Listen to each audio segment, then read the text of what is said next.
Today I'm just going to quickly speak about something that we've been seeing in the office really frequently over the last 6 months, and that's tinnitus. Tinnitus is largely a high-pitched ringing sound in the ear, and it can be there for a number of reasons.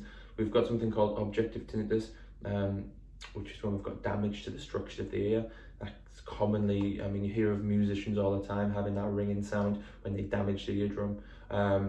I know I've heard a lot of people of having grommets and things in the ear, and that leaving a residual high-pitched sound, or if there's a problem, infection within the middle ear which causes damage to the structures, that can also cause the issue. But more frequently than not, what we're finding in the office is that people have what's known as subjective tinnitus. Subjective tinnitus is where we look at the middle ear, or they've had middle ear exams, and there's nothing really going on there. A bit like, we've looked for the problem, there's no reason it should be there, yet the sound is still perceived by the person, and it's very real.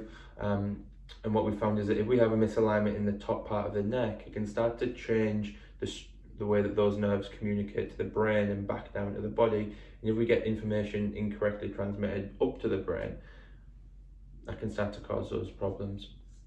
And left uncorrected over time, your brain starts to get used to that sound, and that's when it gets hardwired in there. And when we make the corrections to the neck, then that still is perceived. It takes a lot longer to go away.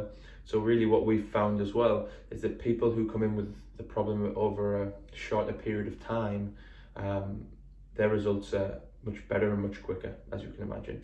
People who've had that issue in there for a longer period of time develop what's known as neuroplasticity, and that's when your brain starts to hardwire in and make those changes on this, like a synaptic level, on a really small level, rather than when people have come in quite early.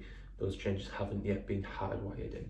So if anyone has any questions on it, as always, click the button below, send me an email, or book in a call with me and we can chat about your case.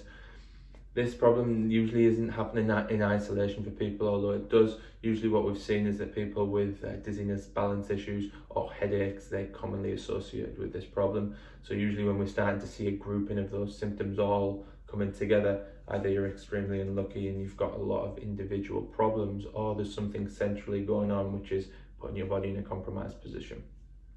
Hope that's helpful. Yeah, send me an email if you have any questions, or if you're interested in potentially coming in and seeing us in the office, and I'd look forward to speaking to you.